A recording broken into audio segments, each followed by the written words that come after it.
আপনারা দেখছেন Bankura TV breaking news. Bankura টিভিতে আপনাদের স্বাগতম। আজ বাঁকুড়া টিভিতে আমি বাঁকুড়া টিভির chief editor the tiger journalist দাদা উত্তম দে তুলে ধরছি পশ্চিম বাংলার একটি গুরুত্বপূর্ণ ব্রেকিং নিউজ বাঁকুড়া টিভিতে। 72 ঘন্টার ভেতর আরও একবার বেগমপুরে অবৈধ বাজির বিরুদ্ধে অভিযান চালালো হুগলি গ্রামীণ পুলিশের চণ্ডীতলা থানা।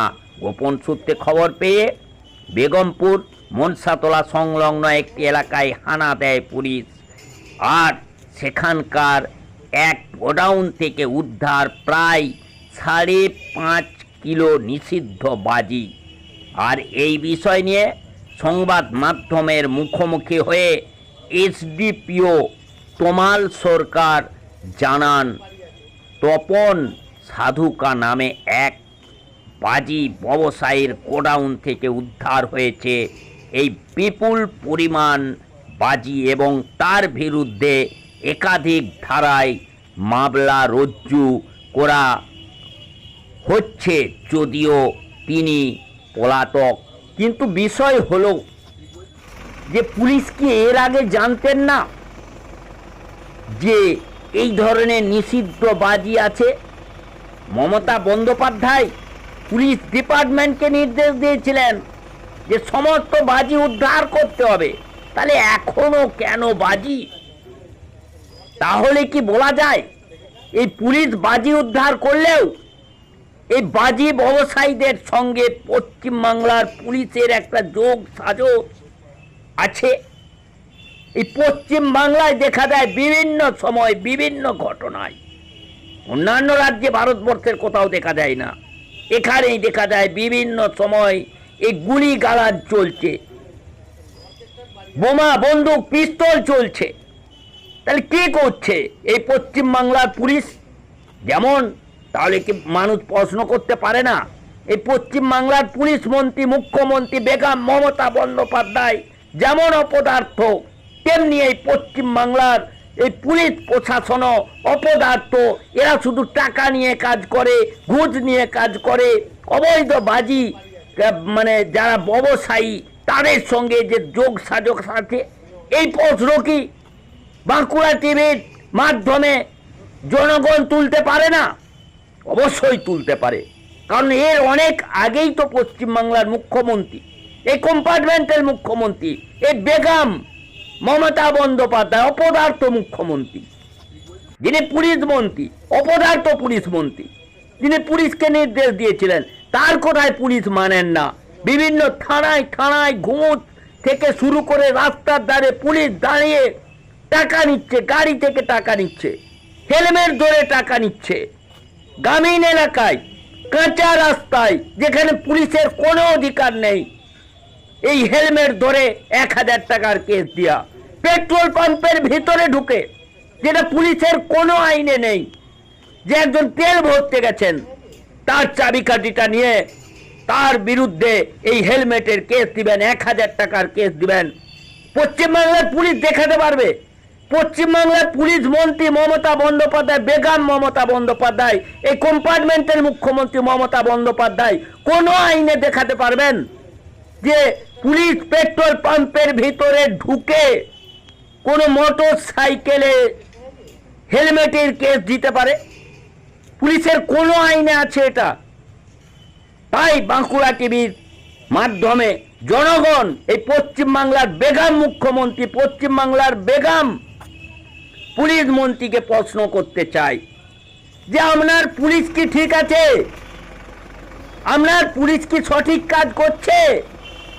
না ওই পুলিশ তৃণমূল নেতা মন্ত্রীদের কোথায় টেবিলের তলায় লুকিয়ে যায়? না হলে আপনারা দেখেছেন শামশেরগঞ্জে এসডিপিও মার খেয়ে, একজন এসডিপিও, ভাবুন তো কোন আমলে এই ধরনের হয়েছিল, একজন এসডিপিওকে মেরে হসপিটালে ভর্তি করে দেয়া হলো, 4টে পুলিশ গাড়ি পুড়ে গেল। কোন আমলে হয়েছিল? কংগ্রেস আমলে হয়েছিল? বাম আমলে হয়েছিল? না, পশ্চিমবাংলার মানুষ দেখছে এই তৃণমূল আমলে। কারণ এই পশ্চিম বাংলায় কোনো শাসন নেই, কোনো প্রশাসন নেই, মেরুদণ্ডহীন প্রশাসন। সেই খবর আপনারা দেখতে থাকুন একমাত্র প্রতিবাদী চ্যানেল বাঁকুড়া টিভির পর্দায়।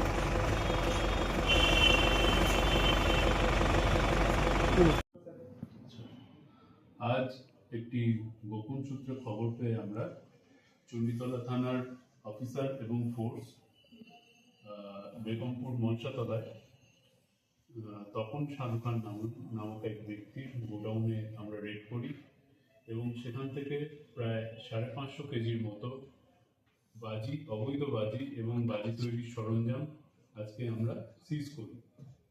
তপন সাধু খান নামক ব্যক্তি তিনি এখন আপাতত পলাতক আছেন। তবে এই ঘটনার পরিপ্রেক্ষিতে তার বিরুদ্ধে আমরা একটি সুমোটো কমপ্লেন, এই সুমোটো কেস আমরা রেজিস্টার করছি। কয়েকদিন আগে এরকম বাজে একটা উদ্ধার করলেন, আবারও ফের পুনরায়, এটা কি একটা কোনো চক্র কাজ করছে? সেটা আমরা তদন্ত করে দেখছি। তবে আপনারা জানেন খুব ভালো করে যে বেগমপুর এলাকায় এই ধরনের অবৈধ বাজি এটা দীর্ঘদিন ধরে চলে আসছে এবং এখনো অবধি আমরা যেটুকু জানতে পেরেছি যে এরা কোনো একটা অর্ডার যখন পায় সেই অর্ডারের ভিত্তিতেই এরা বাইরের থেকে কাঁচামাল এনে এবং সেটার ভিত্তিতে ওরা বাজি তৈরি করে তারপর সেটা সেল করে।